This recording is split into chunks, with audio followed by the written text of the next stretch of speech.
બેનું ભાઈની બેનું માટે બધાય ભાઈની આ બેનું બેઠા છે એમના માટે જૂનું એક બહુ સરસ લોકગીત છે, તમે બધા હમણાં ગાય બે જ કડી ગાય તમને એ તરત યાદ આવશે કે આ તો અમે સાંભળેલું છે, પણ એની પાછળની આ 1 મિનિટની ખાલી વાત મને બહુ ગમે છે. ભાઈ બહેનનો જે પ્રેમ છે આપણે ત્યાં દાંપત્ય જીવનના ગીતો છે, પતિ પત્નીના પ્રેમના ગીતો છે, ભાઈ બહેનના, મા દીકરાના, ભાઈ ભાઈબંધના. આ દેશમાં દુશ્મનો છે એવા દુનિયામાં દુશ્મનો ન હોય. મેં 2 દી પહેલા જ વાત કરી હતી બાપા પ્રોગ્રામમાં કે એક વર્લ્ડમાં એવો દુશ્મનનો કોઈ દાખલો બતાવી દે ને તો હું કહું કે અમારી કમ્પેરિઝન થઈ શકે. એક પણ દાખલો. લાખા ફુલાણી રાખા જ્યારે આટકોટ પાસે લડતા હતા યુદ્ધના મેદાનમાં, યુવાનો ખાસ નોંધ લેજો, આમાં કોઈ બાળકોને કહેજો કે આ દેશની મિત્રતા તો ઠીક પણ દુશ્મનાવટ કેવી હોય. અટાણે પાર્ટનરો છે પેલો જરાક ફેર પડે તો ઓલાનો ભૂકો કાઢીને નીકળી જાય, પછી ઈ જ બધા એના મૂળિયા ઉખેડવા પાટે પાછો તૈયાર થઈ જતો હોય. એટલે કહું છું યુદ્ધના મેદાનમાં લડતા હતા રાખાશ ને લાખો ફુલાણી. યુદ્ધના મેદાનમાં લડતા લડતા બે હામામાં કામ આવ્યા, પડી ગયા. આ બાજુ લાખો ફુલાણી હાથીના જેને કહેવાય મરદા પીડ્યા હતા એને ટેકે નમી એને પડી ગયો, અને આ બાજુ રાખાશ પીડ્યો છે. બેયના છેલ્લા શ્વાસ છે.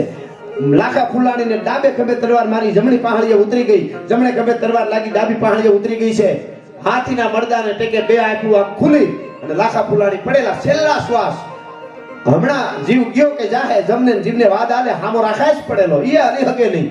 આંતરડા લાખા રાખાશને આમ બાર ભેગલા પડ્યા હતા, આંતરડા નીકળી ગયા હતા બહાર, ઈ પડેલો. એમાં હમળિયું યુદ્ધમાં ઉતરી, માંસ ખાવા ઉતરતી હમળિયું, મીઠ ખાવા હમળી ઉતરી લાખા ફુલાણી પાસે પાસે જતા હામાં ઉતરી. એટલે રાખાશ આમ આડા પડ્યા નજર પડી, હાય હાય લાખો ફુલાણી મારો દુશ્મન છે પણ જીવે છે. હવે એનો હાથ અધેર થાય એમ નથી, પૂરું. આંખું ખુલી છે, શ્વાસ ભરે છે લાંબા, છેલ્લા ડહકા છે, પણ લાખો ફુલાણી મારો દુશ્મન છે. હમળિયું ને આંખ બહુ ગમે માણસની, એટલે મરવાટાને પેલી આંખ જ કાઢે છે. હમળી આવીને આમ બેઠી, એક ક્ષણમાં હામો દુશ્મન રાખાશ પીડ્યો હતો.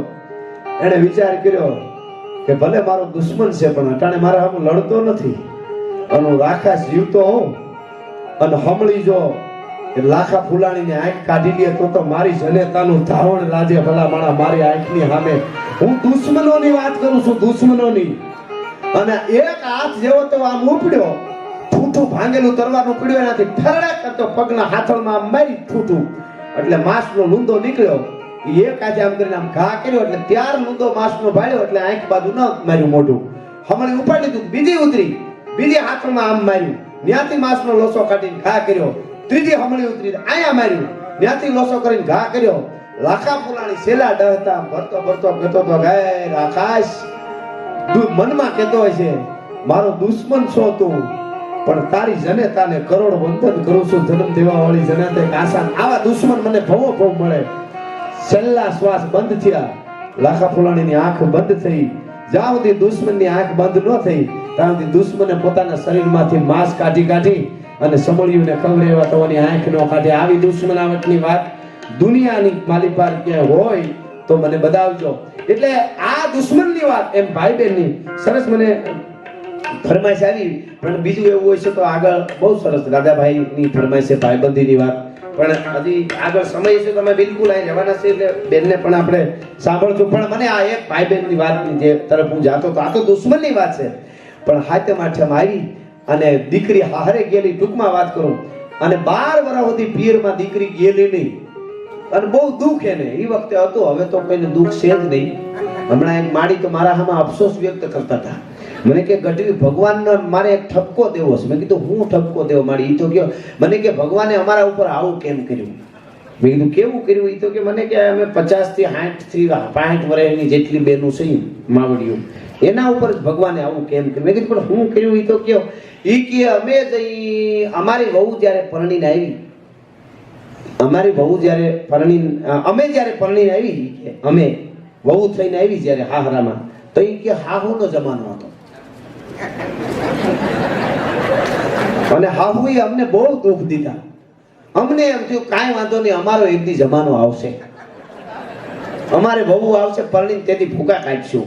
ઈ કે ઈ રાહ જોતી હતી ને તા વહુનો જમાનો આવી ગયો, અમારે તો મનમાં રહી ગયા. હવે ઈ તારે એમ કરે છે. આવો અફસો વ્યક્ત કર્યો. બોલો, આ બહુ મોટી વાત છે અને હકીકત છે. હાહુની ડિમાન્ડ બહુ હોય. વહુની કોઈ ડિમાન્ડ નહીં. હાહુની ડિમાન્ડ એટલી બધી, વહુ ભણેલી હોવી જોઈએ, ગણેલી હોવી જોઈએ, હોશિયાર હોવી જોઈએ, રૂપાળી હોવી જોઈએ, ડાય હોવી જોઈએ, સારી રસોઈ કરે એવી હોવી જોઈએ, આવી હોવી જોઈએ, હોવી જોઈએ, આવી હોવી જોઈએ, હોવી જોઈએ. હાહુની એટલી બધી ડિમાન્ડ. વહુની કોઈ ડિમાન્ડ નહીં, એક જ ખાલી ડિમાન્ડ, હાહુ ન હોવી જોઈએ. એની એનો મુદ્દો એટલો જ ખાલી, સાસુ ન હોવી જોઈએ એમ.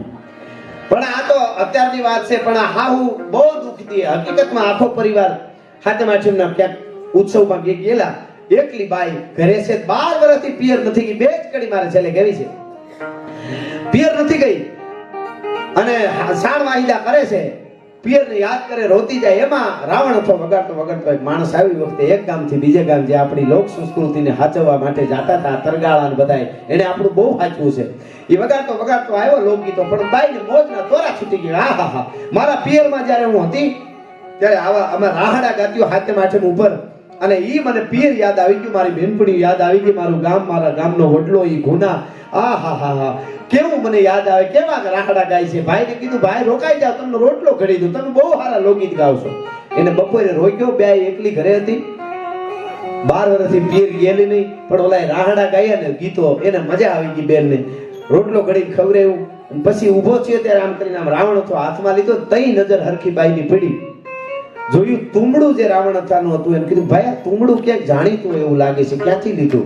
એટલે કીધું કે એક નામ હતું ને, એક ડોહીમાં, હું એનો દીકરાની ભલપ, ડોહીમાની ભલપ, એના દીકરાની વહુની ભલપ. મને 3 દી રોક્યો, ખવડાવ્યું. ભાદરવા મહિનામાં વાળા તુંબડા છે, મને તુંબડું આપ્યું, બહુ રોક્યો. અને ઈ તુંબડાનો મેં રાવણ હતો બેન બનાવ્યો છે. કે કયું ગામ? તો ગામનું નામ આ, એના ડોહી હતા એનું નામ આ, એના દીકરાનું આ નામ, એના દીકરાની વહુનું આ નામ. તો ઓહો, ઈ મારું ગામ, ઈ જ મારી માં, અને ઈ મારો વીર હતો, અને ઈ મારા વીર માં, અને ઘરેથી મારા ભોજાઈ, મારા ભાભી. તો આ તુંબડું, આ તો મારા પિયરથી આવેલું તુંબડું છે. અને કીધું કે મારા વીર, આને મારે હોને મટાવવું છે. ભલે મારી પાસે હારાનું કાંઈ મારે નથી લેતો, પણ મારા પિયરના ઘરેણા છે, હું તને આપું છું. અને આને હોનેથી મટાય, કારણ કે મારો પિયરમાંથી કોઈ અહીંયા આવી ન હઈ ગયું, પણ મારા પિયરના તુંબડાનો વેલો લાંબો થઈને મારા સુધી આવ્યો. અને ઈ બાઈ લોકગીત તમે સાંભળ્યું હશે, 2 કડી. શું કહે છે ખબર? આહા, શું કહે? ભાઈની વાવે એ જે તુંબડી રે મારા પિયરની વાવે. આખું લોકગીત જબરું છે, એક જ કડી સાંભળજો. બાઈ શું કહે છે? અરે ભાઈ સોનીડા, આને હોને મટાવી દે, મારા પિયરથી આવેલી તુંબડી છે. શું કહે છે?